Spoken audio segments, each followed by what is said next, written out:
একাদশ দ্বাদশ শ্রেণীর বিজ্ঞান বিভাগের প্রিয় শিক্ষার্থীবৃন্দ, সবাইকে জানাচ্ছি আন্তরিক শুভেচ্ছা।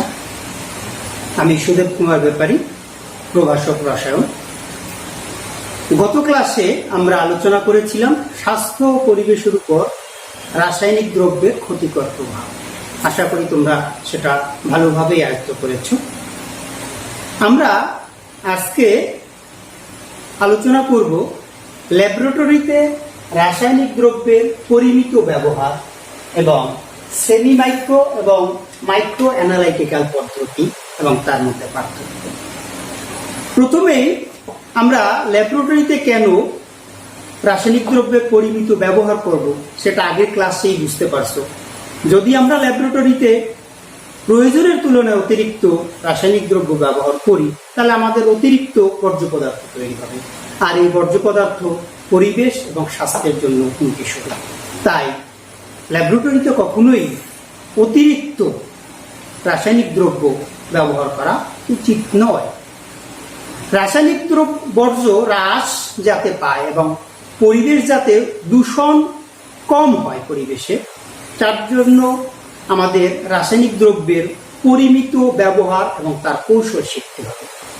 আমরা যদি কতগুলো পদক্ষেপ নেই, তাহলে এই পরিমিত ব্যবহার সম্পর্কে এবং কৌশল সম্পর্কে আমরা জানতে পারব।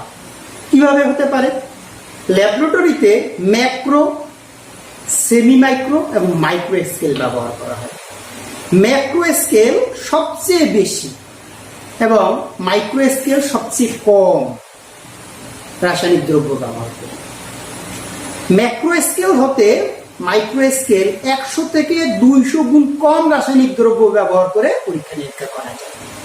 আমরা ম্যাক্রো স্কেলেও যে ফলাফল পাবো, মাইক্রো স্কেলেও সেই ফলাফল পাবো। সুতরাং আমরা কি করব? কম ব্যবহার করার চেষ্টা করব রাসায়নিক দ্রব্যটা, যাতে বর্জ্য পদার্থ কম হয়। শিক্ষার্থীদের রাসায়নিক দ্রব্য ব্যবহার কম ব্যবহার যাতে করে, তারা কম বর্জ্য পদার্থ যাতে তৈরি হয়, এইসব বিষয়ে প্রশিক্ষণ দিয়ে তারপর তাদের ল্যাবরেটরিতে আমরা প্র্যাকটিক্যালের জন্য নিয়ে যাব। তাহলে কি করবে? তারা অল্প রাসায়নিক দ্রব্য নিয়ে পরীক্ষা নিরীক্ষা করা শিখবে। রাসায়নিক দ্রব্য যদি আমরা পরীক্ষা নিরীক্ষা করার পূর্বে যদি রাসায়নিক দ্রব্যটা মেপে রাখি, তাহলে কিন্তু আমাদের অপচয় কম হবে। ল্যাবরেটরিতে দ্রাবক এবং ক্ষতিকর রাসায়নিক পদার্থ আমরা যদি সীমিত পরিসরে ব্যবহার করি, তাহলেও আমাদের বর্জ্য পদার্থ কম হবে। যেখানে কোনো দ্রাবক নিয়ে গ্লাস সামগ্রী পরিষ্কার করা হয়, সেই ক্ষেত্রে আমরা সেই দ্রাবকটা ফেলে দিব না। আমরা যদি এটা রেখে দেই, তাহলে কিন্তু ওই দ্রাবকটা দিয়ে আবার কাঁচ সামগ্রী পরিষ্কার করা যায়, অর্থাৎ কাঁচ সামগ্রী পরিষ্কারের যে দ্রাবকগুলো বারবার ব্যবহার করা যায়।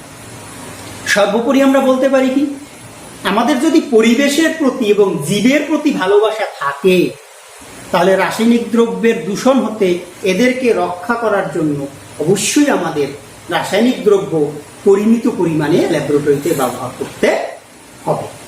গেল আমাদের রাসায়নিক দ্রব্য পরিমিত ব্যবহারের অংশ।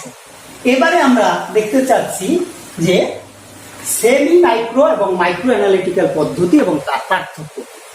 তো আমাদের রসায়ন গবেষণাগারে আমরা একটু আগেই বলছি 3টা পদ্ধতি ব্যবহার করি। একটা হলো ম্যাক্রো বিশ্লেষণ, একটা সেমি মাইক্রো বিশ্লেষণ, একটা মাইক্রো বিশ্লেষণ। এই 3টা পদ্ধতির মধ্যে সাধারণত ভর এবং আয়তনের পার্থক্য থাকে। ম্যাক্রো অ্যানালাইটিক্যাল পদ্ধতিতে সাধারণত আমরা কোনো রাসায়নিক দ্রব্য 0.5 থেকে 1 গ্রাম পর্যন্ত নিয়ে থাকি, আর যদি সেটা আয়তনে নেই তাহলে সেটা হবে 10 মিলিলিটার। আর সেমি মাইক্রো অ্যানালাইটিক্যাল পদ্ধতিতে নিব, যদি ভরে নেই সেটা হবে 50 মিলিগ্রাম, আয়তনে নিলে হবে 1 মিলিলিটার। আর মাইক্রো অ্যানালাইটিক্যাল পদ্ধতিতে আমরা নিব 5 গ্রাম যদি ভরে নেই, আর যদি সেটা আয়তনে নেই তাহলে আমরা নিব 0.1 মিলিলিটার। এখন আসো এই ম্যাক্রো বিশ্লেষণ, সেমি মাইক্রো বিশ্লেষণ এবং মাইক্রো বিশ্লেষণটা কি? ম্যাক্রো বিশ্লেষণ কি? ম্যাক্রো বিশ্লেষণে প্রতিটি পরীক্ষার ক্ষেত্রে নমুনা কঠিন উপাদান কত বলছিলাম? 0.5 থেকে 1 গ্রাম। এইটাকে দ্রবীভূত করব কত? 20 থেকে 30 মিলিলিটার পানিতে, আর তাহলে গড় আয়তন হবে 25 মিলিলিটার। এটা পুরানো পদ্ধতি এবং এখানে অধিক মাত্রায় আমাদের রাসায়নিক দ্রব্যের অপচয় ঘটে, এজন্য এটা আমরা ব্যবহার কম করি এবং পরিবেশের দূষণের মাত্রা আর যে দুইটা আছে সেমি মাইক্রো এবং মাইক্রো তার চেয়ে অনেক বেশি, তাই আমরা এই পদ্ধতিটা ব্যবহার করব না। এরপরে আসো মাইক্রো বিশ্লেষণ পদ্ধতি। মাইক্রো বিশ্লেষণটা কি? সেমি মাইক্রো বিশ্লেষণ পদ্ধতি। সেমি মাইক্রো বিশ্লেষণ পদ্ধতিতে নমুনা পদার্থের 0.05 গ্রাম থেকে 1 গ্রাম ব্যবহার করা হয় এবং দ্রবণের পরিমাণ হয় কত? 2 থেকে 4 মিলিলিটার হয়ে থাকে। সেমি মাইক্রো বিশ্লেষণে গবেষণার ক্ষেত্রে আমরা বেশি কাজে লাগাই এবং এখানে রাসায়নিক দ্রব্য কম লাগে। এখানে রাসায়নিক দ্রব্য যদি কম লাগে তাহলে সুবিধা কি? রাসায়নিক দ্রব্যের একটা দাম আছে, দামটা কম লাগবে, অর্থাৎ অর্থের অপচয় কম হয়। বিক্রিয়া একটা সময় লাগে, তাহলে কম দ্রব্য নিলে বিক্রিয়া করতে তাড়াতাড়ি বিক্রিয়া করবে, তাই সময় বেঁচে যাবে। তাই এই পদ্ধতিটা আমাদের খুবই উপযোগী। এরপরে যদি আসি মাইক্রো বিশ্লেষণ, মাইক্রো অ্যানালিটিক্যাল পদ্ধতিতে অনেক সময় মিলিগ্রাম পদ্ধতিও বলা হয় এটাকে। এই পদ্ধতিতে ব্যবহৃত বস্তু কতটুকু? 5 মিলিগ্রাম এবং আয়তন হচ্ছে 0.1 মিলিলিটার। এখানে সবচেয়ে কম পরিমাণ বস্তু ব্যবহার করা হয়, এজন্য এটাকে স্পট অ্যানালাইসিসও বলা হয়। বর্তমানে এটার ব্যবহার বেশি, তবে আমরা যে ল্যাবরেটরিতে কাজ করি আমরা সেমি মাইক্রো ব্যবহার করব, সেমি মাইক্রো বিশ্লেষণ পদ্ধতিটা ব্যবহার করব। মাইক্রো বিশ্লেষণ সাধারণত রসায়নের বর্ণালীবিদ্যা, ইউভি, আইআর, এনএমআর প্রকৃতির ক্ষেত্রে এবং বিভিন্ন পৃথকীকরণ যেমন কি ক্রোমাটোগ্রাফি, এইচপিএলসি, জিএলসি এগুলো করার সময় এই মাইক্রো বিশ্লেষণ পদ্ধতি ব্যবহার করা হয়। এখন আমাদের সেমি মাইক্রো এবং মাইক্রো বিশ্লেষণের মধ্যে তুলনা যদি আমরা করতে চাই তাহলে আমরা একটা ছক আকারে যদি সেটা দেখি, সেমি মাইক্রো এবং মাইক্রো অ্যানালিটিক্যাল পদ্ধতির তুলনা কি, তাহলে প্রথমেই আসে পার্থক্যের বিষয়টা কি। সেমি মাইক্রো বিশ্লেষণ এবং মাইক্রো বিশ্লেষণ, আমরা যদি সেমি মাইক্রো এবং মাইক্রো বিশ্লেষণের তুলনা করতে চাই তাহলে আমরা একটা ছক আকারে করতে পারি। ছকে কি আছে? সেমি, বাম পাশে আছে সেমি মাইক্রো বিশ্লেষণ, ডান পাশে মাইক্রো বিশ্লেষণ। নাম্বার 1, গৃহীত বস্তুর ভর। গৃহীত বস্তুর ভর সেমি মাইক্রো থেকে কি হবে? 50 মিলিগ্রাম বস্তু বিশ্লেষণে ব্যবহৃত হয়। মাইক্রো বিশ্লেষণের ক্ষেত্রে 5 মিলিগ্রাম বস্তু বিশ্লেষণে ব্যবহৃত হয়। নাম্বার 2, দ্রবণের আয়তন। আমরা দ্রবণের আয়তনের ক্ষেত্রে সেমি মাইক্রো বিশ্লেষণে কি বলবো?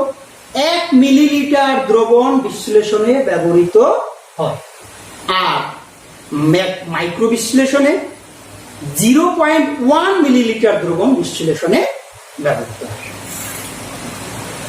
নাম্বার 3, তরল পরিমাপ যন্ত্র। তরল পরিমাপ করার জন্য সেমি মাইক্রো বিশ্লেষণে সেমি মাইক্রো ক্যাপিলারি টিউব ব্যবহার করা হয়, আর মাইক্রো বিশ্লেষণে কি করা হয়? মাইক্রো ক্যাপিলারি টিউব ব্যবহার করা হয়। এরপরে পরিবেশের উপর প্রভাব। সেমি মাইক্রো বিশ্লেষণে কি হয়? সেমি মাইক্রো বিশ্লেষণ পদ্ধতিতে বর্জ্য কেমিক্যাল কম, তাই কি হবে? পরিবেশ দূষণ কম হবে। অপরদিকে মাইক্রো বিশ্লেষণে কি হবে? মাইক্রো বিশ্লেষণে বর্জ্য কেমিক্যাল পরিমাণ আরো কম, নগণ্য বলতে পারি, তাই পরিবেশ দূষণের মাত্রাও নগণ্য। তো প্রিয় শিক্ষার্থীবৃন্দ, তোমরা এই অংশগুলো দেখো, এই সেমি মাইক্রো এবং মাইক্রো বিশ্লেষণ এর তুলনা বা পার্থক্য এটা তোমাদের আসতে পারে। সেমি মাইক্রো, মাইক্রো, ম্যাক্রো বিশ্লেষণ এর সংজ্ঞা তোমাদের আসতে পারে। এগুলো ভালোভাবে আয়ত্ত করো এবং বাড়িতে থাকো, করোনা থেকে দূরে থাকো। ধন্যবাদ সবাইকে।